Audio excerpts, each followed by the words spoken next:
what you wanna, live how you wanna, spit what you wanna, be who you wanna be. What's up, guys? Welcome back to my channel. Thank you so much for tuning in. Today we're going to be coloring and installing a 613 frontal wig from a company called Kuonrada. This wig is 180% density. I'm not sure what length it was. It wasn't on the bag, but it looks like it's probably about 24 inches. And I'm just gonna run my hands through it, check for shedding. There wasn't really a lot of shedding going on. So as you guys know, it's now fall season and the girlies want a good fall color, and that's what we're gonna give, okay? So the colors I'm using today are cinnamon, French cognac, paprika, and then I went in with a little bit of mocha on the roots just for a more natural look. And I'm just gonna start off by mixing cinnamon and paprika together in a bowl of hot water. I usually put my water in the microwave on about 3 minutes because the water from the tap just doesn't get hot enough for me. So I put the bowl in there for 3 minutes, and sometimes I even mix it with like cool tap water just so that it's not too hot to my hands.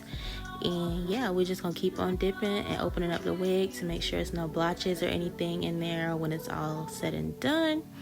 And when I feel like I soaked up all the color from that batch, I'm just gonna make another one and start dipping again.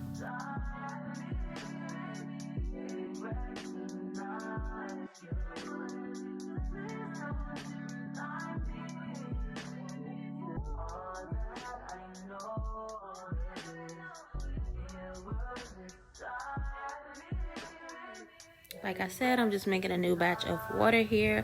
I generally never dip in the same water twice, especially if I feel like the water isn't hot anymore.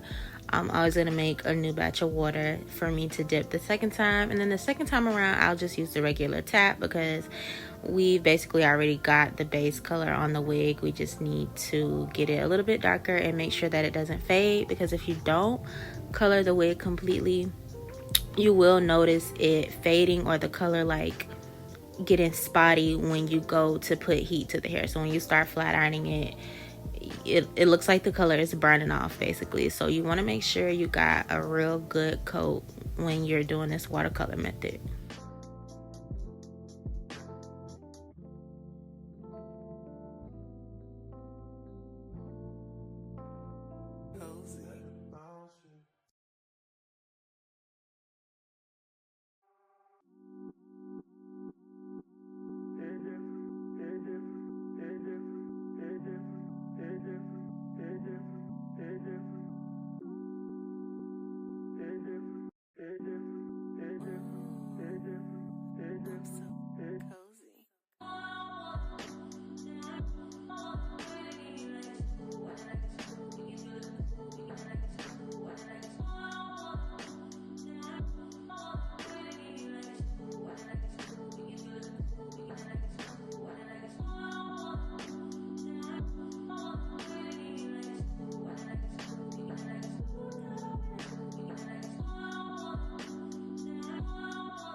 Alright, so now you just want to rinse until the water runs clear.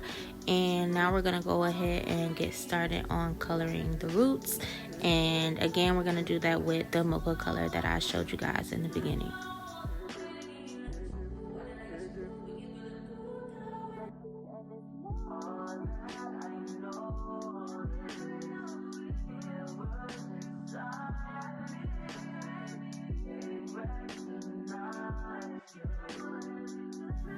So I'm gonna put the mocha color on there with an actual brush. You kind of don't want to do the watercolor when you're trying to get like just a root, if that makes sense, because you can't really control how far you dip it in, especially not in the middle. Like you can control how far it goes in the water in the front, but as far as like when you're actually parting through the hair, it doesn't always come out perfect. Like I've seen plenty of my clients try to do dark roots on their 613 hair on their own, and they think that they can just dip it in there and it does not come out evenly.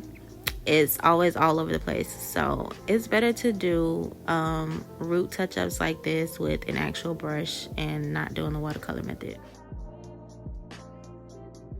I have already prepped the lace with a hairspray, and that's why you see me like not really caring if it gets on the lace, because I already know that it's not going to be stained. So to prevent staining, you want to spray it with you can use Got2b hairspray. I didn't have that at home, so I used an old school hairspray called like Isoplus or something, because that's all I had. Yeah, and it's gonna get hard and you won't have to worry about the lace staining at all.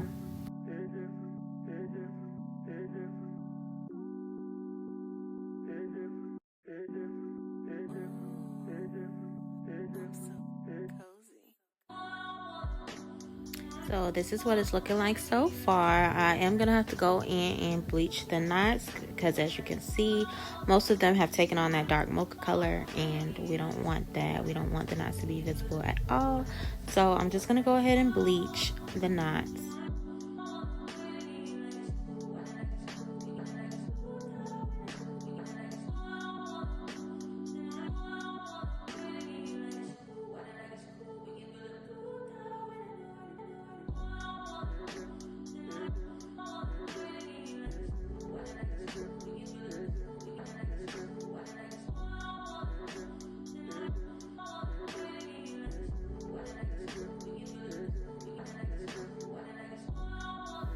So I left that on for about 15 to 20 minutes, and y'all, something so crazy happened. So this is me rinsing the hair out and not even realizing that the frontal was balding right before my eyes. And I was freaking out because this has never happened to me before. Mind you, my client's appointment was the next morning. So I'm literally like, what the fuck? Like, what am I about to do? The hair stores are closed. Like, there's nothing I can do. And don't get me wrong, I have great customer service on my own, but I always call my sister for advice and a client perspective. So that's what I was doing here. I FaceTimed my sister first, and I was like, what do I do? What do I say? Like, because this was her first time ever booking with me, and my first thought is like, she's gonna think that I don't know what I'm doing. She's gonna think this is my fault.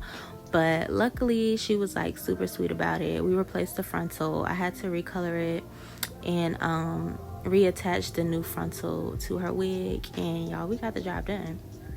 So I was gonna cut all of that out, but I just wanted to be transparent and just show you guys that things don't always go smoothly every time. But if you find a solution, like, that's what makes you a good hairstylist. Like, because I know a lot of people will just be like, oh, you know, this happened, so we just gonna have to cancel, or I can't work with this hair, or I can't do this, or I can't do that. So I just wanted to show you guys that and just be super transparent and realistic. And yeah, she was really cool about it, and we got the job done, and we slayed it like we were supposed to.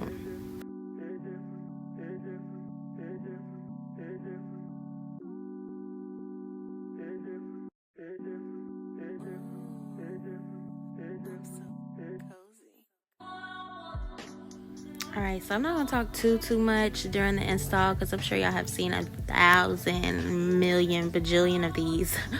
But don't forget, if there's anything you guys want to see slowed down or in detail, whether it's like a ball cap method or a baby hair video, anything like that, just let me know in the comments. I'll probably pop in and out, let you guys know what I'm doing, but I'm not going to talk too much.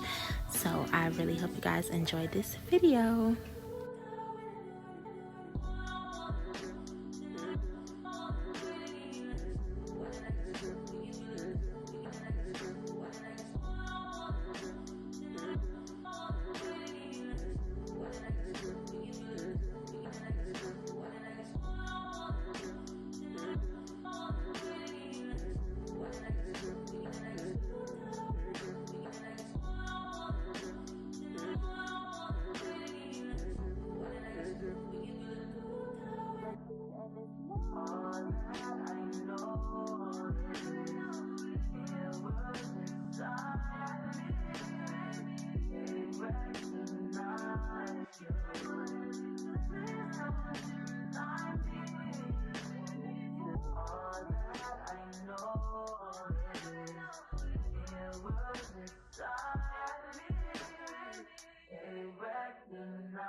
So her head was a bit small for the frontal that I had replaced on the wig.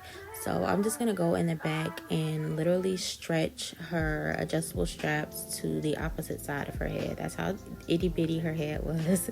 But that's okay. If you run into this issue, literally just crisscross your adjustable bands to the opposite side of your head.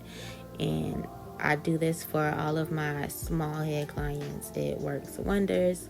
And she could probably, maybe, possibly wear the wig glueless if she wanted to doing that method. It just depends on, the size of the cap and everything.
what's inside me. They recognize you. Please don't deny me.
So you always want to go to the front and just check to make sure both of the baby hairs on each side are the same length. Mine were not. So right here I'm just going in my eyebrow archer and trying to get this one on the right side of her head as even to the other side as I possibly can. I was covering the camera right here, so I just thought I'd come let you guys know what I'm doing. That's all I'm doing. And then you do have to re-swoop them after you go back in and cut them, or it's gonna look really staggered and weird.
Alright, y'all, we are all done. It's time for a nice little comb out action.